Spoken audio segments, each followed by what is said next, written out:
अयोध्या से विदा लेकर जब भगवान श्री राम, माता सीता और लक्ष्मण वन की ओर बढ़े, तो ये यात्रा केवल मार्ग की नहीं, बल्कि त्याग, प्रेम और धर्म की परीक्षा थी। पीछे छूट गई थी राजमहल की सुख सुविधा, आगे था केवल कर्तव्य का पथ।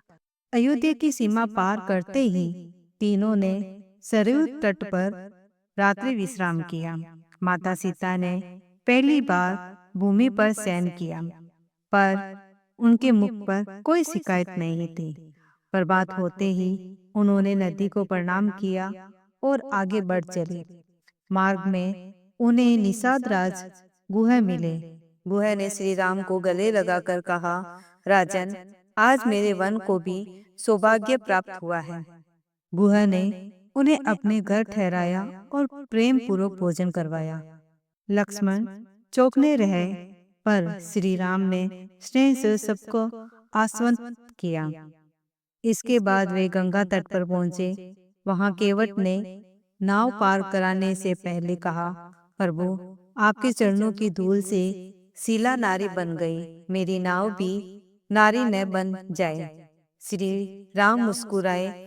केवट ने श्रद्धा से उनके चरण धोए और गंगा पार करवाई। पार उतरकर श्री राम ने केवट को गले लगाया। ये भक्ति का अद्भुत दृश्य था। गंगा पार कर वे भरद्वाज ऋषि के आश्रम पहुंचे। ऋषि ने उनका स्वागत कर चित्रकूट में निवास का सुझाव दिया। उनके आशीर्वाद से तीनों चित्रकूट की ओर चले। चित्रकूट पर्वत पर पहुंचकर श्री राम ने लक्ष्मण से कहा, यही स्थान हमें प्रिय है। लक्ष्मण ने कुटिया बनाई और तीनों सादगी से वन जीवन अपनाने लगे। वनवासी उन्हें देवता समान मानने लगे। उधर अयोध्या में राजा दशरथ राम वियोग सह न सके।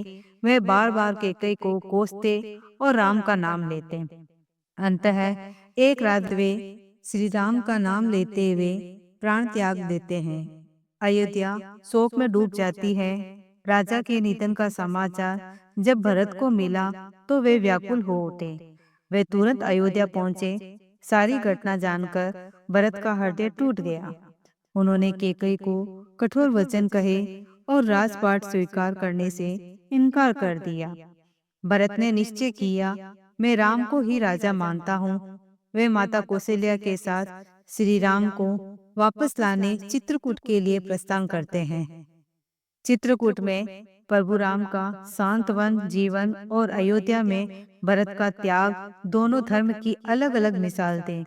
अब क्या राम वापस लौटेंगे या भरत कोई और मार्ग अपनाएंगे, ये जानेंगे हम अगले भाग में। जय श्री राम।